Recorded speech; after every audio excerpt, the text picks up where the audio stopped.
Assalamualaikum warahmatullahi wabarakatuh. Selamat pagi semua, semangat pagi. Apa kabar anak-anak 10 Mia 2? Semoga dalam keadaan yang sehat ya. Perkenalkan, nama Ibu Nasifa Fauzia, praktikan biologi dari IAIN Syekh Nurjati Cirebon. Ibu semester 7 dan untuk beberapa pertemuan biologi ke depan di kelas 10 Mia 2 akan belajar bersama Ibu. Nah, langsung saja kita akan belajar tentang klasifikasi makhluk hidup. Sebelumnya kita sudah belajar tentang keanekaragaman hayati.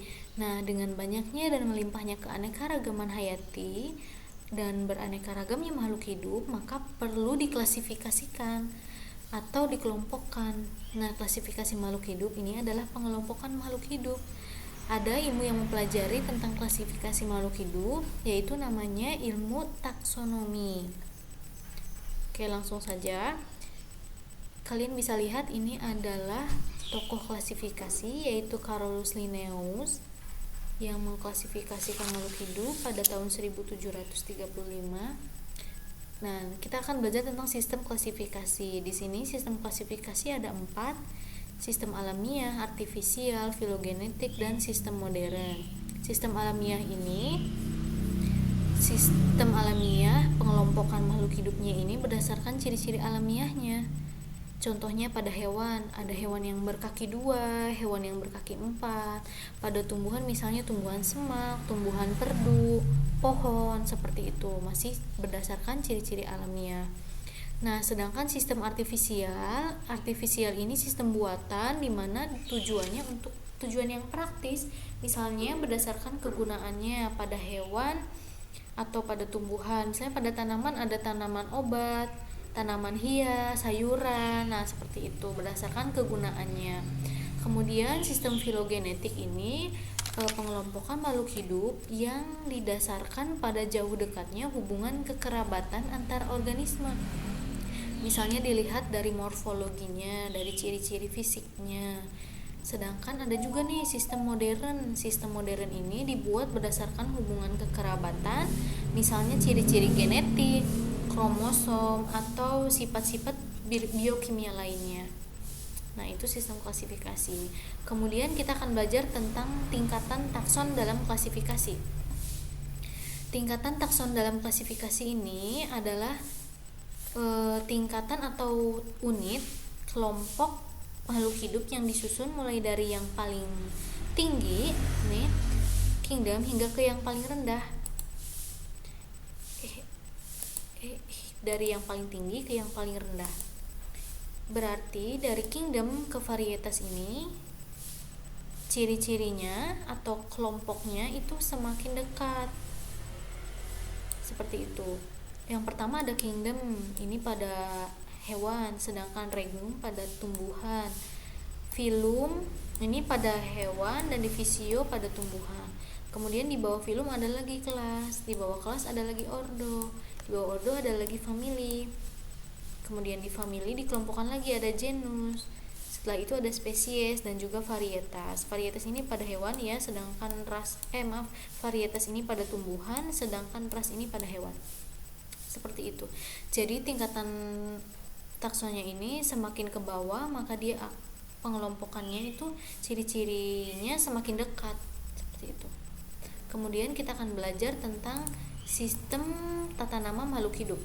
Sistem tata nama makhluk hidup. Kenapa makhluk hidup harus diberikan nama? Agar makhluk hidup diberikan nama ini agar kita lebih mudah untuk mempelajarinya. Seperti itu. Nah, contoh penulisan nama ilmiah ini contohnya adalah kacang kedelai ya, Glycine Max. Glycine Max ini kacang kedelai, contohnya ini penulisannya dengan kaidah binomial nomenklatur namanya. Binomial nomenklatur ini sistem tata nama makhluk hidup yaitu sistem tata nama ganda. Sistem tata nama ganda.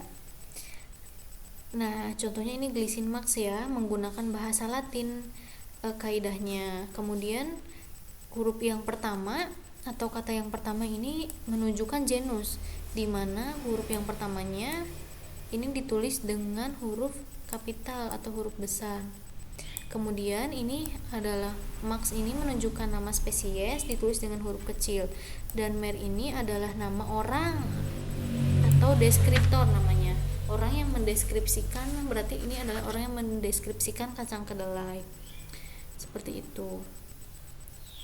Kemudian tata nama makhluk hidup ini, nama ilmiah ditulis dengan huruf miring atau boleh digaris bawahi.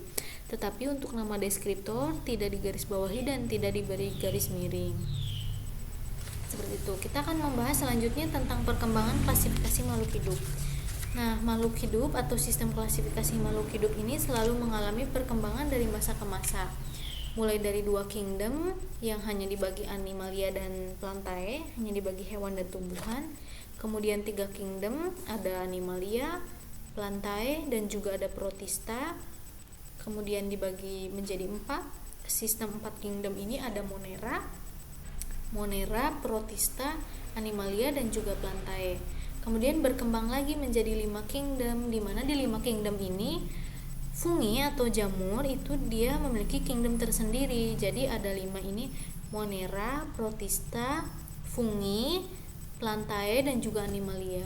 Nah, kemudian berkembang lagi menjadi 6 kingdom oleh Carl Woese pada tahun 1977, di mana dia membedakan monera menjadi Archaebacteria dan Eubacteria.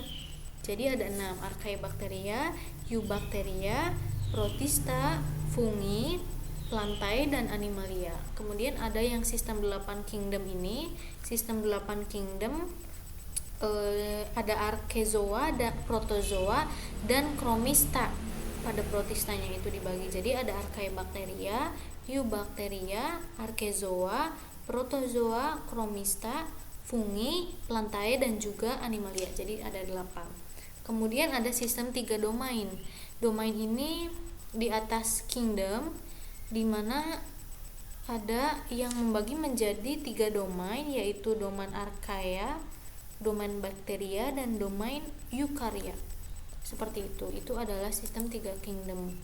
Nah, kemudian kita akan membahas tentang identifikasi makhluk hidup. Bagaimana ya cara mengidentifikasi makhluk hidup?